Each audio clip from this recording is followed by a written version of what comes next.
After a lengthy hiatus, it is so good to be back. You can tell by the Henley Blazer combo. Dan has been busy building his youth ministry.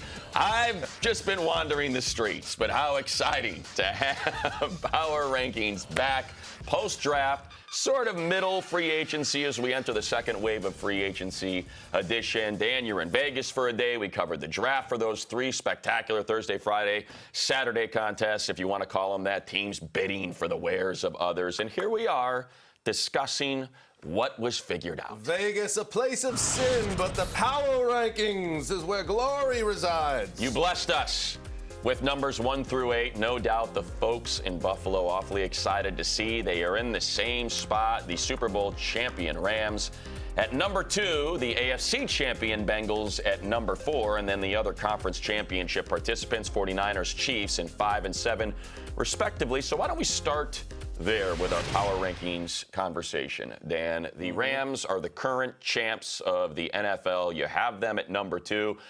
Just thoughts on the Rams, and I'll put it to you this way. Are they better or are they worse than the moment they hoisted that Lombardi on the field at SoFi Stadium? You know, I would say right now maybe a little bit worse off, but also that's a lot of, you're really speculating what's going to happen.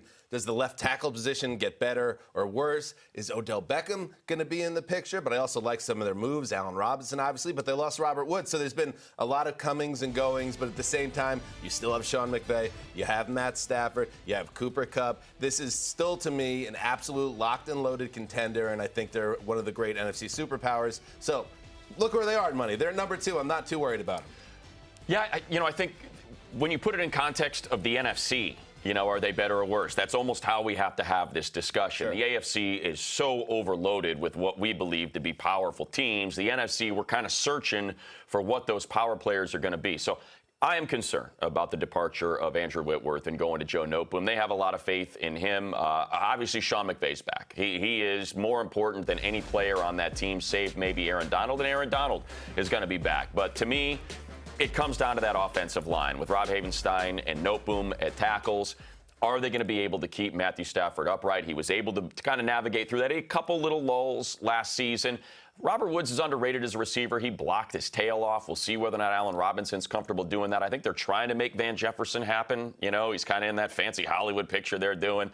So I'm going to go ahead and say, yeah, they're a little bit worse. I think they're a little bit worse. They didn't have a lot of draft picks because they have this cool mantra that everybody's excited about and they make T-shirts out of. Right. So, were you worried about the Thursday night press conference? I kid. But history is instructive here, Money. I don't know. I should have cut to Bill Belichick when they selected Tutu Atwell in the second round, and everyone said, we have that guy in the 5th. What are they thinking? Right. Just wait until when Cole Strange is a All-Pro in 2032. But I just think history is 2032. Yeah, I think history is instructive, and there's a reason why we haven't had a repeat NFL champion since Bill Belichick's Patriots almost 20 years ago. It's hard. Yeah. It's hard to climb the mountain again. But where we stand right now, in May, the mountain doesn't look so fearsome. How about the Bengals, your AFC champions? Better or worse? I think they're better. Yeah. And I think part of that is because what happened with the Bengals in January and into February was a magical run. They had deficiencies, specifically in the offensive line, but also in the back end of their defense. And yet, some magical things happen. A great kicker involved in Evan McPherson, Burrow doing special things with Chase, and they almost won a Super Bowl. But what did they do? And I like what Duke Tobin's been doing the last couple years as they built this team, which is like identify weaknesses, attack them aggressively and directly. So free agency upgraded the offensive line in a big way. Now we got to see it, Money. We got to see if that offensive line actually does play together at a higher level, but it should on paper. And then they used the top of their draft to fortify a secondary that struggled down the stretch in the Super Bowl. Yeah, I think I'm gonna put this out there. I don't know if you'll be able to abide by it, but the dude abides. Assume that we know we have to see it. This is, yes, it is pure speculation. These are draft picks. Is Daxton Hill he's going to come in and move around the field like we think he can in that secondary? Are they going to be able to play too high and move Bates around maybe a little bit closer to the line of scrimmage? Let him roam a little bit in some of these packages and get after turnovers. But you said it. They got La'el Collins in free agency. They strengthened the offensive line in free agency. That freed them up to kind of move around however they wanted in the draft, and that meant secondary help and Taylor Britt and Hill. And I love both picks.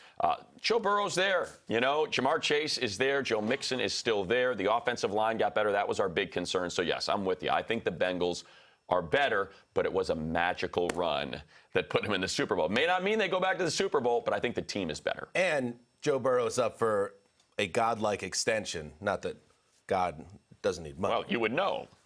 God, the God I believe it isn't short of cash, mister. But Joe Burrow's going to pay a lot of money next year. It's going to change the complexion of that team. This is a big year for the organization to get over the hump. All right, the team they faced in the AFC Championship, Kansas City Chiefs, better or worse? Worse. I mean, Tyreek Hill's not there anymore. And I don't want to be basic about this and not look at the additions they did make. Most feared weapon in the NFL. Right. The guy is one of one. He's a future Hall of Famer. He's in his prime. But that's just the way the NFL is now. The teams can reason that it's better to, instead of paying a massive contract, get cheaper and younger at the position. And maybe it works out, and maybe it doesn't. But it's hard. And, Money, I'd love to hear you try to make the case otherwise, that the Chiefs are a better team now than they were, at least in the first half against the Bengals in the AFC title game. Well, I'm going to try. I do think it's crazy as it sounds, I think they're better. And here's why. Because of the division they play in, because of the firepower in that division, you're going to have to get stops. You're just eventually, and I just think back to what we were talking about at this desk, Dan, or this table, whatever you want to call it, at the start of power rankings, when their defense was giving up points and yards at a historic level. And they had to fix that. And because they had the way they had their draft set up with multiple 1s, 2s, and 3s, they were able to move around the draft board and pick up what I think are two exceptional pieces. Every time I watched Gorgos Karlaftis from Purdue, I was impressed. Trent McDuffie at Washington, they produce Pro Bowl corners. Jimmy Lake just coaches them up, and this is one of the sharpest, most impressive young men from everybody I talked to involved in the draft. They're like, dude, this guy is special. People talked about, Karlaftis, he's too stiff and he's just a bull rusher. Well, all I know is whenever I watched him, he was wrecking quarterbacks, and he was in the backfield, and he was winning. They needed someone on that line. They tried to push Chris Jones outside. It was a disaster. So to have someone opposite Frank Clark, if he feels like playing, great. That's going to help the front. McDuffie's going to help the back. And I love Sky Moore, man. I'm not saying he's Tyreek Hill, but the suddenness, the quick burst, and what he's able to do after the catch, he's going to play right away, and I think he's going to fit in with some of those bigger pieces they brought in Schuster and MVS. And we're seeing now in the NFL that wide receivers can step in and make an immediate impact.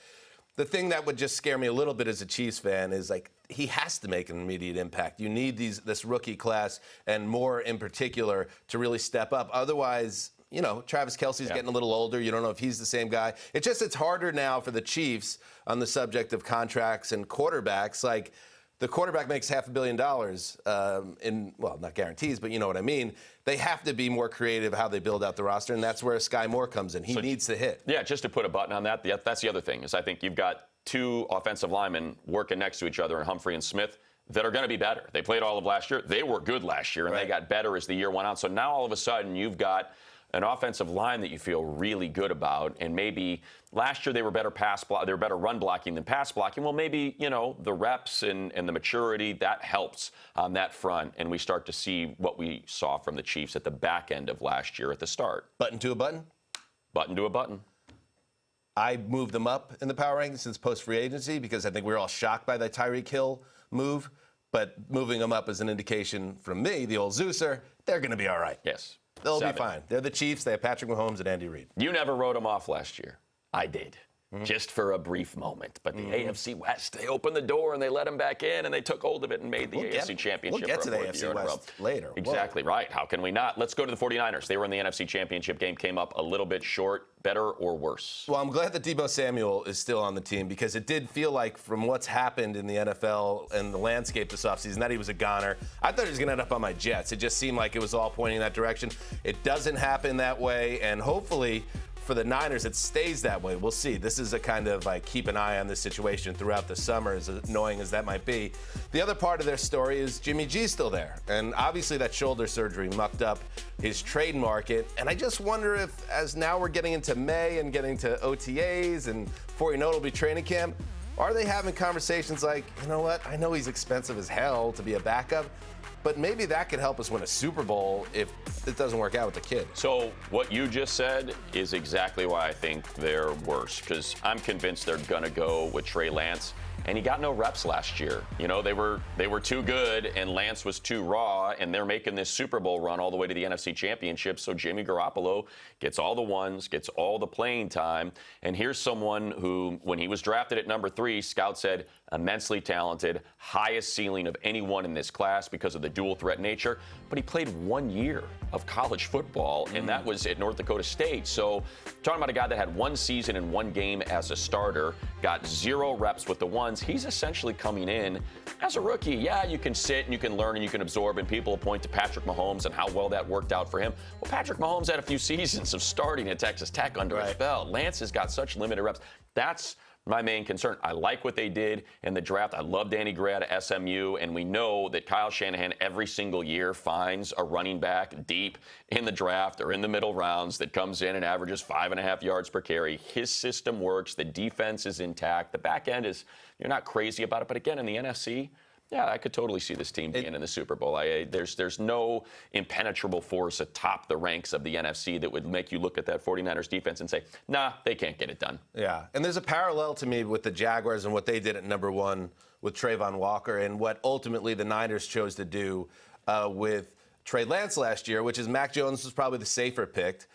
Like Aiden Hutchinson was the safer pick for the Lions, as it turned out. But Lance is the guy with the upside that if he does work, look out with Kyle Shanahan and all those weapons. But it is a gamble. That makes them really, they're kind of a hard team to rank because we don't know. Any team that you don't know exactly what the quarterback situation's at makes this very hard. Exactly. Yeah. Especially as talented as the roster is and the coaching staff is around them. Well, you tried with your youth ministry to manifest Debo to the Jets. It didn't happen. But we're going to get to them in a second after we look at numbers 9 through 16.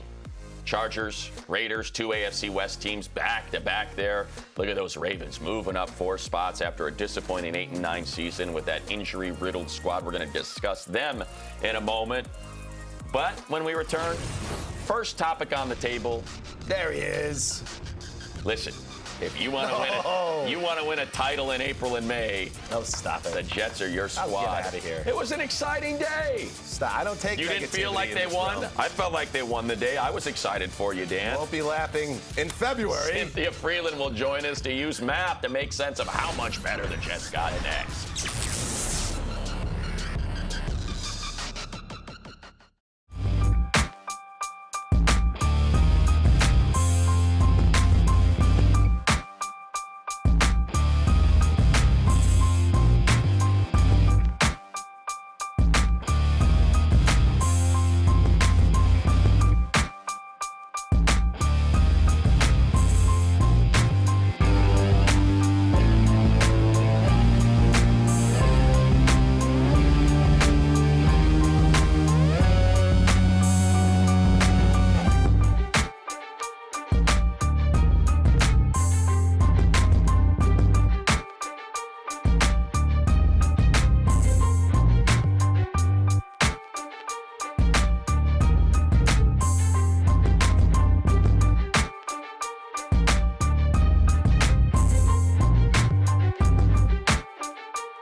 Congratulations, brother.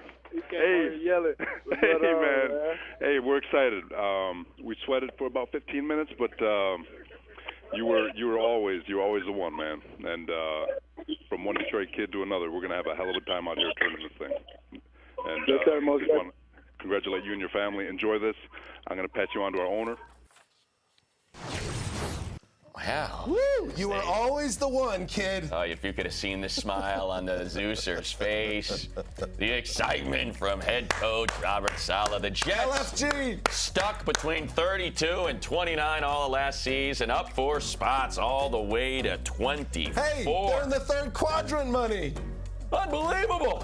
Let's go. Brings us as it is time for Good Side, presented by Griffles. And for that, we bring in our mathlete and her magical model. I had the great fortune of spending 3 days with Cynthia Freeland, doing it with Lance Zierlein as we were covering every single pick of the draft, doing a post recap every day. And Cynthia, you said something that stuck with me. And when it was time to get power rankings back, I said, we got to get Cynthia on, because when the Jets got out, she was like, oh, my model has this difference of win shares. I said, all right, I don't know how this thing works, but you're coming on power rankings to explain it. So let's get to it, Cynthia. What were the Jets able to accomplish in the draft, and how does your model work in with all of this? Okay, so if you look at their win share ahead of the draft and then after, no team that didn't ever draft a quarterback in their draft had a bigger uptick in win share than the Jets ever. Let's go. Ever. The number went from 4.7 wins before to 7.2. Wait for it. And that's without a quarterback. That's insanity. That's the most that I've seen.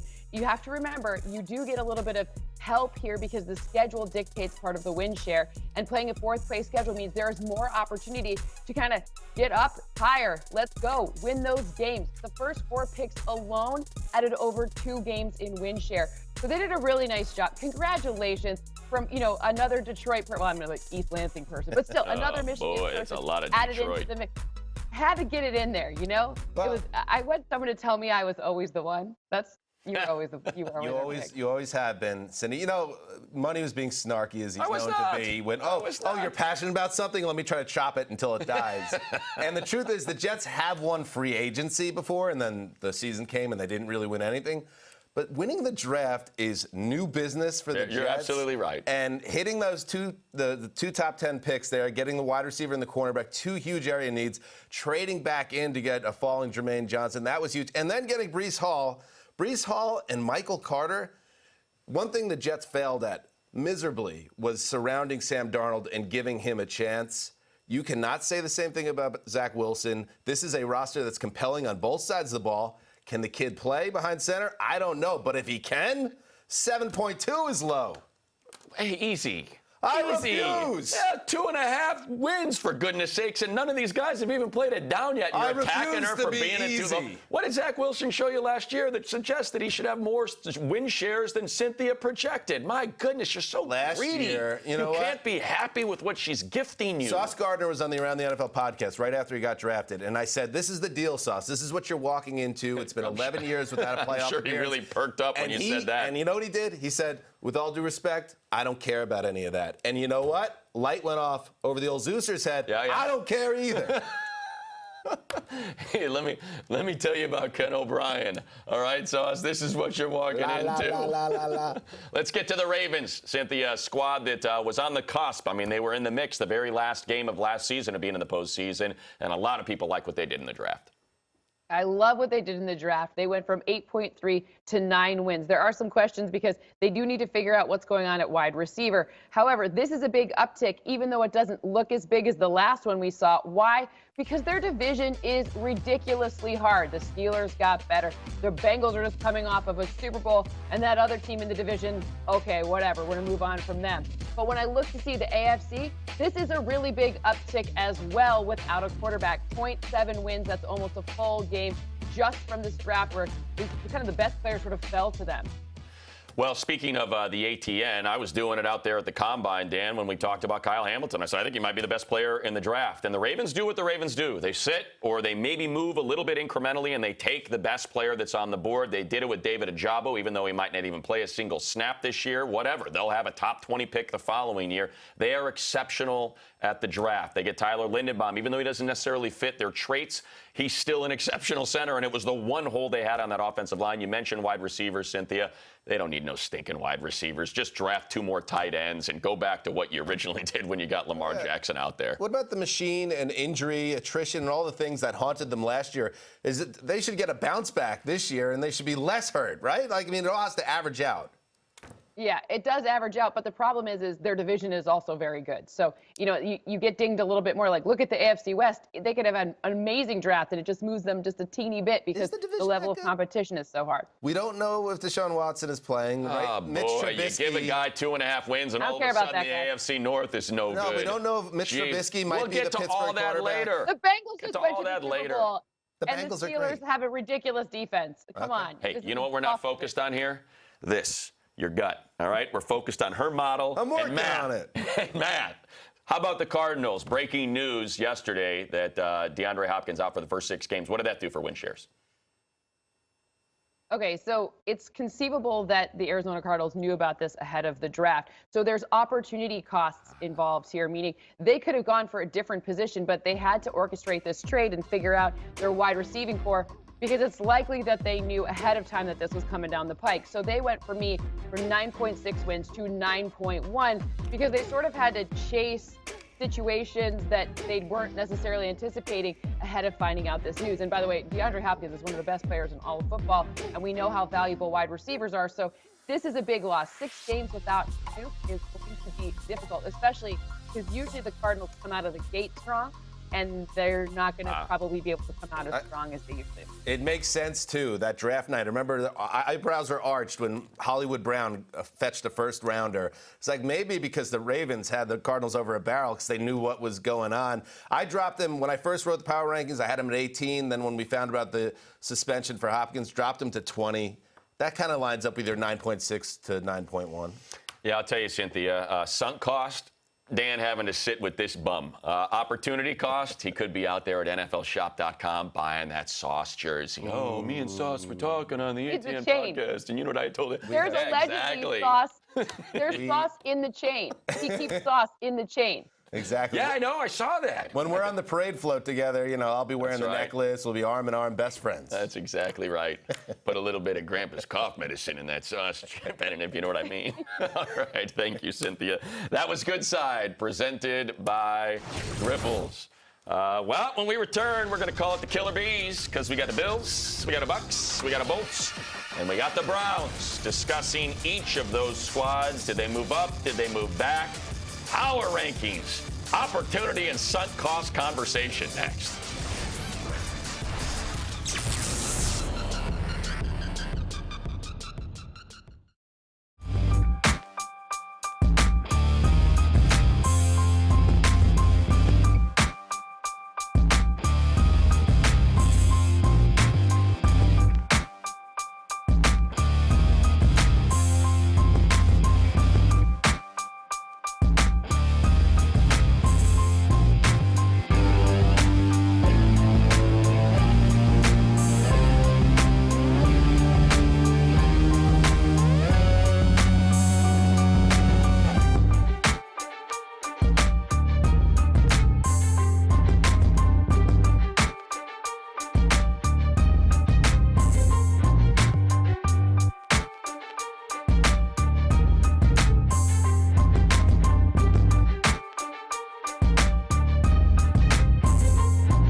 Back here on Power Rankings, let's get another look. We did it at the top of the show, but a reminder, Dan Hanzus, the Zeuser, posted it to NFL.com. Your 1 through 8 Buffalo Bills atop the current reigning champs of the NFL, the LA Rams. We got into the teams that participated in the AFC and NFC championship games to start the show. So let's get to your number 1 team, Dan. With the Killer Bees, we start with the Buffalo Bills.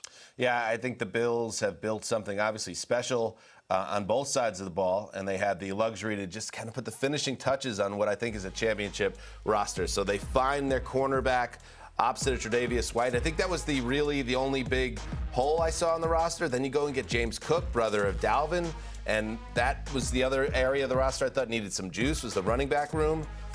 And then there were some other things. You just look at their whole offseason. I love the Jamison Crowder pickup. Yeah. He's an underrated guy. I think he's going to thrive in that offense, and they just seem locked and loaded for a huge season. Yeah, I think you can always sort of tell certain teams how they view themselves with how they draft. And you said it. They had finishing touches that they needed. They needed the corner. I heard a lot about Kyer Elam. I think that the Chargers were taking a long look at him in terms of defensive back, so I started digging into him a little bit. Man, you want to talk about impressive. This is traits off the charts, and then you start hearing about what he was like in the interview rooms, how competitive he is, what he brings to a team. So that's a great pick. And then, as you mentioned, finishing touches, right? I like their run. Like, people kept dinging them for their running backs. I like that tandem of Moss and Singletary. I thought it was fine. But now you bring in the juice of James Cook. I mean, like a true breakaway. You saw what he did at Georgia with Zamir White, and like he was that breakaway threat. So absolutely with you. Love what they did here. In the passing game, it's just like the strong get stronger. Yeah. How about the Bucks? I have them up 1 spot to 3. Love it. Yeah, same thing. Exact same thing, right? You look at the draft. Okay, where's our hole? Ndamukong Suh retires. Go get Logan Hall. Effective, ready to start immediately defensive lineman out of Houston. He can be moved up and down the line. They're going to plant him next to Vita Vea, and you see him getting pushed in the pocket there like Suh used to. He's a good run defender as well. So love that pick. And then you look at their next pick, and what do you got? You need help because, and that's the thing, like when Brady came back, and now I'm kind of all over the place, but when Brady came back, everything changed. So they get Shaq Mason to replace Ali Marpet, who retires. You just saw Logan Hall there. Like, they filled whatever void might have come up. They drafted Cade Otton, right? Because they don't know if Gronk's going to come back. And, talking to people around the draft, some of them thought Cade Otton was the best tight end. That, like, in 5 years, this is the guy that we're going to be talking about. He's a real full-service tight end. He can block. He's got nice hands. He can catch the ball. He's good in routes downfield. So, and what number is he wearing there, by the way? So you kind of know what he modeled his game after, a full-service tight end. Completely honest question, not a joke. Do you think Gronk's aware that the Bucks drafted a tight end last weekend? Not. No. And one other thing, Tom Brady this summer turns 45. Is he so on another realm playing that we don't talk about it anymore? Because I don't feel like we never talk about it if he's going to get old. But he's Haven't seen it. 45? Haven't seen it. He was fine at 55? 44. 85? At what point should we have the conversation Until again? I see it, I'm not having the conversation. How about the Browns? Well, we have to have the conversation about It's a weird conversation. In this exercise, the power rankings, the Browns are an impossible ask. There's nothing. I have them at 14. I had them at 14 after the Deshaun Watson acquisition. And because when you look at the roster, it's stacked. Really good roster on both sides of the ball. Then again, they did go 8-9 last season. And if Watson does not play the season, which feels like within the realm of possibilities here. Sure. Then you got Jake Brisket, Jacoby Brissett as quarterback, and then it's like, well, I feel like it's a middle-of-the-pack team. So now they're 22, not 14. Yeah, I just got them parked at 14, and just like everybody else, just trying to figure out what's going on with this team, and it's still kind of a bummer that that's the context that we talk about. The Browns, such a great organization and an underdog franchise, whatever. That's a whole other conversation. I'll just add quickly, they took a shot at a kicker in the 4th round, and they took some incoming for it. I love it. They had the worst kicking in the NFL last year. This is an outlier kicker. Cade, when you're talking about a guy that has made 15 kicks over 52 yards in college, when you got to direct that thing because of how wide the hashes are, he is exceptional. And absolutely appreciate a team that lost a bunch of close games. Look, you just saw it in their division. Evan McPherson, rookie. Without him, the Bengals are not in the Super Bowl. That's what I was going to say. And I remember talking about this on our podcast, they were on the NFL podcast, that in January when he was winning all those games, it's a copycat league there was going to be kickers taken in this draft because you see that they're not just kickers. They can win games, put you in the Super Bowl. How about... By the way, he trained with the same guy that go. trained McPherson. Where did Roberto Aguayo train? I don't know. Not with that guy.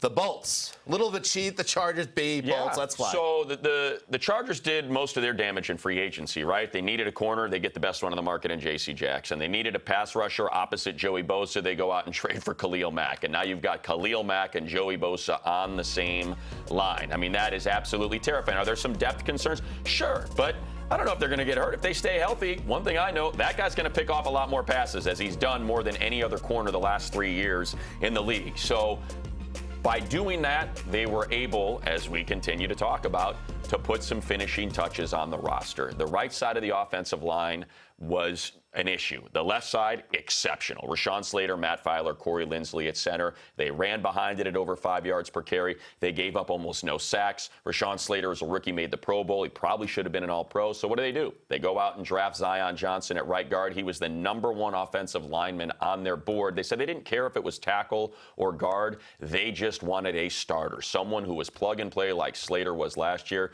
They got that. I like what they did with the rest of the draft, getting J.T. Woods in the 3rd round to play safety. He can play too high with Nas Adderley, so you can plant Derwin wherever you want him, at the line of scrimmage, at nickel, at linebacker, in those particular schemes. So I'm all about it. I think they did a great job. How about this? How about what? Here's a segment. It's called We Cool? Let's check out where we're at with the AFC West in the power rankings. I have them 7, 8, 9, 10. I have right now Chiefs, Broncos, Chargers, Raiders. You are the voice of the Chargers, famously. Is contractually obligated. I must say that once an episode. We cool with this ranking? I don't know. I don't think so. But you know what? I think it could change tomorrow. Like, to me, you could put those 4 teams in any order, and you could either say, yeah, we're cool, or nah, we're not cool. I don't know about the Broncos yet. They got a first-time head coach. They lose arguably the wisest defensive coordinator and a true sage in the NFL. So I'm assuming there's going to be some fall-off on that side of the ball.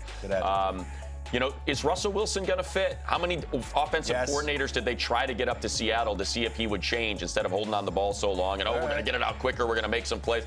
And then he just kind of does what he does. So I want to see it with the Broncos. I don't have any question about how talented that roster is, how talented the pass catchers are, how talented Russell Wilson is, the defense. Yeah, it's all there. I just want to see it. I think I want to see it before I'm willing to put them ahead of the Chargers. I feel like the Chargers were close enough last year to get into the tournament. First week in May question, who's winning the AFC West? Cash that paycheck. You know what? I like the Bolts. I Cash do. it. I do. I know. I'm the homer, but I like the Bolts. I just like they filled what they need. Brandon Staley did not have the pieces he needed on defense last year to run that scheme. Now he's got it. However, I do think the sneaky team in there, and you had them dead last, is the Raiders. They're better. That team is better. You want to know what a headache Waller, Devontae Adams, and Hunter Renfrow is going to be? That is going to be a nightmare for opposing teams to deal with. And let's have the right context here with dead last. Yes, in the division, that's very tightly packed, but I have them at number 10. And listen, Raider Nation, you know what I see? I see dead last from Dan. I know what you're going for there. Isn't it interesting, though, that they are in this very good position as an organization? They're a contender to me, a legitimate one with Devontae Adams in the building. And on draft day, we learned that they declined the options on all 3 of those first-round picks in 2019. The fact that the organization is in this good a place, despite that, it's pretty interesting. 100%. And look, they declined Josh Jacobs. They draft Zamir White, another, thunderer of a running back. So you saw, and they draft Michael Butler, at the defensive tackle position where Cleveland Farrell was a disappointment. So, again, it's a team that's like, do we really need to pay a running back $9 million on a 5th-year option? No, we'll just go out and draft Zamir White. I think you saw a lot of that through the draft. How about Derek Carr's haircut at the debut of the draft? You know what? I wanted to make fun of it, and then I was like, I bet his kid did it. I bet it, it was such a sloppy haircut. You're always anti-Derek. I'm telling David about that. Tell him. I think that's what happened. If I had to guess, one of his sons did that haircut. He's been on quite the lettuce journey in his NFL career. It's been weird at times, but I think he nailed this one, and agree to disagree. Listen, you know what? I just got this haircut here. the most interesting accent in the NFL. Figure it out. Bakersfield, California. 25 through 32. Here it is. The Jets are not in there. After spending all of 2021 in the fourth and final quadrant. No, they are no longer in there. You know who is, though? The Commanders and the Giants. And we got to dig into the NFC East after the draft, a division that now feels like it's up for grabs. After a dominating performance by the Cowboys in 2021, are the Eagles ready to ascend to the NFC East throne? Find out next.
to the 22 NFL Draft. One of the teams making calls about potentially moving up is the Philadelphia Eagles. Let's go. Let's get it.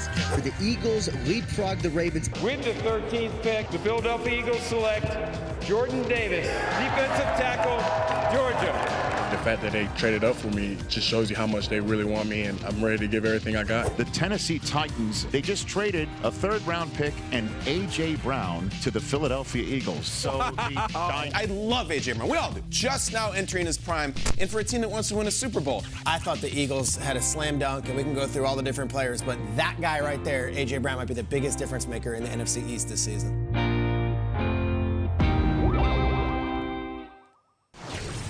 Well, a tip of the cap to Howie Roseman. Talk about working the draft board to get what you need, and it shows in the old Zeusers power rankings, up 4 spots as the Cowboys drop one. Walk us through it, Dan. What do you love about what the Eagles have done this offseason? You know, fitting, we were in Vegas for the draft, and Howie Roseman's on a heater. He's like Danny Ocean. Like the heists, the draft capital swap with the Saints. You go and you get Jordan Davis in the first round, Nakobe Dean.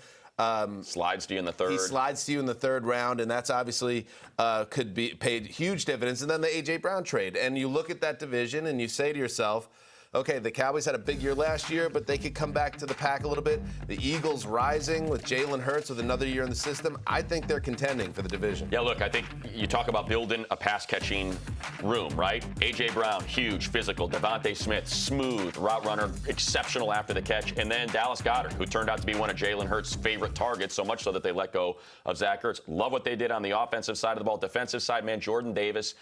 We forget about Hargrave and how dominant he was last year. Fletcher Cox is sort of the tail end, but he's still there, and he's still a dominant player. To put him in the mix and use his snaps like they did at Georgia, where they only have to play him 25 or 30 snaps a game, and he wrecks shop. So absolutely love what the Eagles did. Speaking to the Cowboys, though, it'll be, you said it, right? It's going to be interesting because last year they have this exceptional regular season. They run away with the division. Then they get into the postseason and they lay an egg. And I think that's the fear with this roster is it's, I don't want to say ability, but it has a penchant to lay an egg every now and then. And that's where my concern is. Regular season, I think they're fine.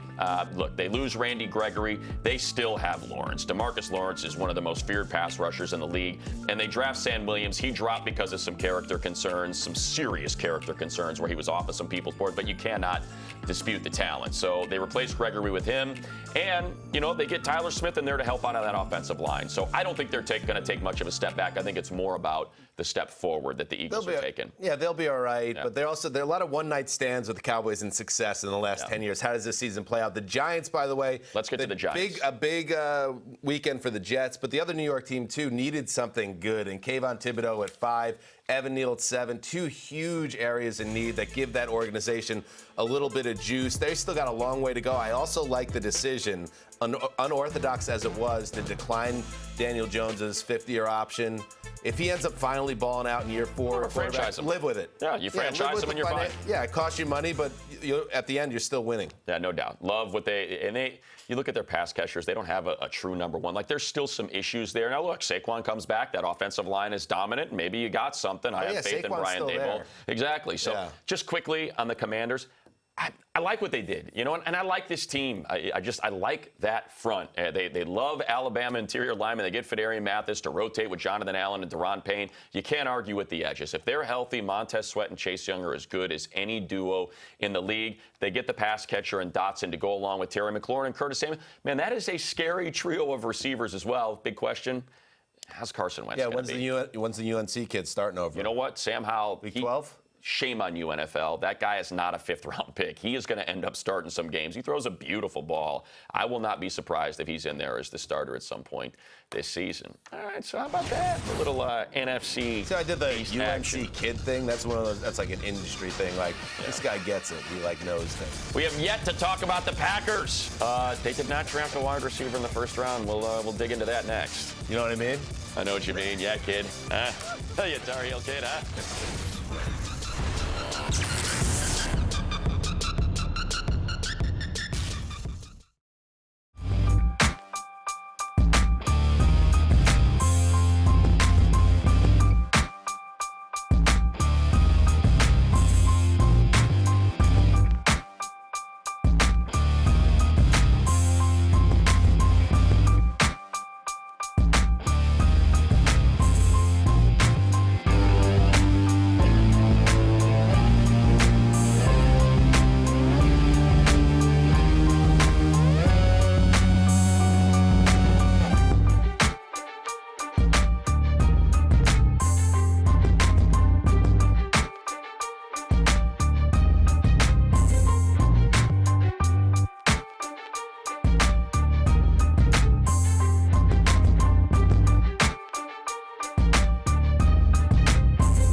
All right, watch out. Let's go, baby. That's awesome. Woo! Kenny, what's up? Hey, what you doing tonight, man? Y'all watching TV? What y'all got going on? Hey, you ready to come back to Oakland? Hey, we're about to make you a Pittsburgh Steeler, brother. Congratulations to you and your family. Bro, we're excited to have you, man. This is awesome. Smile, no aviators? Right? Who is that man? When Mike Tomlin smiles, you can't help but smile along with him. You see it so rarely. All right, here we go. Speed to power. We're going to tackle a few teams here. Put 3 minutes on the clock. Zeuser, you go first. Let's start with those Steelers. Yeah, I mean, everyone saw this coming in Kevin Colbert's final draft. He drafted Big Ben. He wanted to bring in the next guy. And maybe Kenny Pickett is that guy. And I thought it was very interesting. And Mike Tomlin, obviously, very happy about the draft pick, as we just saw. The quote that he gave to the media after night one on his chances of starting Pickett. He certainly has a chance. We felt he came in ready-made in those ways. That is very telling that he would be that open on Thursday night. I think Mitch Trubisky, the era could be over before it ever began. Well, you know, that's how he was paid, too, right? Mitch was paid like a backup, and he's going to have to compete to win the job. They got a chance to see Kenny Pickett every single day. They share the facility, so they know what kind of quarterback he is, and I'm sure that's why they took him at 20, thinking he can step right in. And the only quarterback taken in the first 2 rounds in the draft. So Pickett stands out for that reason. It makes sense that he could be the guy. How about the Packers? Interesting times in Green Bay. Yeah, look, I love what they did because you didn't expect 5 receivers to go in the first 15 picks, but they did, and then there was a drop-off after Jahan Dotson. So I love that the Packers go defense with their first 2 picks, and Quay Walker and Devontae Wyatt. Those are exceptional defenders that are going to start, and then they get the 6th receiver anyway. And Christian, look, the Packers have a type. They don't draft small receivers. Christian Watson is 6'4", Romeo Doubs is 6'2". They want their guys to be 200+, and they have Aaron Rodgers. So they're able to overcome these things. So I'm totally fine with saying they're still the kings of the North, and they very well could end up with the best record in the NFC again. It won't surprise me at all. Speed to power keeps going. Bears stay in the NFC North. I'm worried. I know you lived in Chicago for over a decade, money. I'm a little worried about Justin Fields, whether this kid being set up to fail. I'm going to stop that now. I don't like the way they burned his rookie year with a lame duck coach, and now you're starting over with a new staff, but you've stripped the roster down to nothing, and you don't use any of your draft capital on a wide receiver until the 3rd round. I know you didn't have a 1st-round pick because of the Fields trade last year, but it doesn't feel like he's being set up well, and I hope that's not the case because he deserves a shot. Agree with it all. Agree with it all. I'll go Titans here, speed to power. Interesting, right? So they trade A.J. Brown, and they draft an A.J. Brown comp. Like, exactly. Traylon Burks is a giant, physical receiver, and he looks like A.J. Brown. It was DJ's comp, and they didn't want to pay A.J. Brown $25 million. And then they go and get Malik Willis in the 3rd round to be the quarterback of the future. This is the final year of Ryan Tannehill's deal. Look, this is a team that was #1 in the AFC last year. This was a team that had 9 sacks in their playoff game and lost, and they bring all of those players back. All I know about the Titans is this. If I'm playing them, I don't want to be on defense. I better be an offensive player, because if Malik Willis is out there with that thick trunk of his, with Derrick Henry and with Traylon Burks, I don't feel like tackling those guys. So I'm all right with what they did. Packers, Chiefs, Titans, 3 contenders, money, that need these rookies to step in and be big-time contributors. That's a big roll of the dice. I hated the move by the Titans, but whatever. You can't pay, I'll just say this quick, you can't pay A.J. Brown $25 million when Derrick Henry's making 12. Not the way that offense works. Like that, you want to talk about an issue in your locker room, that just can't work with Derrick Henry being the identity of that offense. You know what I mean? That's the financials of the business. But he wouldn't have shown up, so I'm all right with it. You get Tannehill out of there, put in the kid, you have salary cap space. The business of business. Oh, I miss power rankings because of you, David Hartman. Your power rankings are terrible, and Zeus. There's only one good Hartman, and it was Phil. More of that is next. You're a disgrace, David Hartman.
Final segment left here on Power Rankings. And, Dan, we figured we would put a cherry on this glorious Sunday by talking worst to first. What team at the bottom of your rankings could you see making a major move through the course of the season?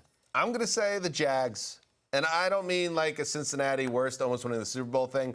I mean, Trevor Lawrence is still in the building. It was a joke what happened last year. All the trash he had to put up with. I actually gained respect for him fighting through that. Now they have a much better roster. Maybe not a Super Bowl roster, but better. Real responsibility with the head coaching position. The Jaguars, to me, are a team that could hang around in the AFC South. I'm going to go with the Lions. Just love what they did. I love the identity they're crafting. They draft for now, and they also draft for later. They ran the card in for Aiden Hutchinson. They've essentially got another blue chip that's joining the team this year because of the injury to Jeff Okudah. So you've got it on the front, you got it on the back, and I am so smitten with Jameson Williams, and I love the move to trade up to get him, and that was a heist, by the way, moving 20 spots up in the first round to get Jameson Williams. So love what the Lions did. I expect to see them take Detroit. Another step this year. Now, as we wrap this thing up, let's get to my favorite part of the program. Oh, here we go. Criticism. And remember, you insult the people. I am with them. I have the clown horn. I'm not going to use it unless you are a clown. Give me my first tweet, please. Truth time. Number one seed. Doesn't happen by accident. Doesn't prefer that any teams are the best, but it doesn't mean they're in the argument of being in the top tier of the conference, yet you don't respect the Titans. I mean, you're a Titans fan, so you get the horn. And you know what else? Take your nose. Why? You want to hear Titans something? fan who says they were the number one seed. No, I think it actually, they were a number one seed by accident. Did anybody see the playoffs? Nobody bought into that. Are you kidding me? They got 9 sacks in that game. It was on Ryan Tannehill. Oh, here we go. Christopher, my guy. You are a clown. Disrespecting my Steelers. Awesome draft. You still keeping about it. You're a clown and follow the rest of the sheep. No respect to your ranking skills. Listen, you fool. Am I a clown or am I a sheep? You're Make a clown your mind sheep. up. Stop mixing things. Stan's a clown sheep. The Steelers. Clown sheep.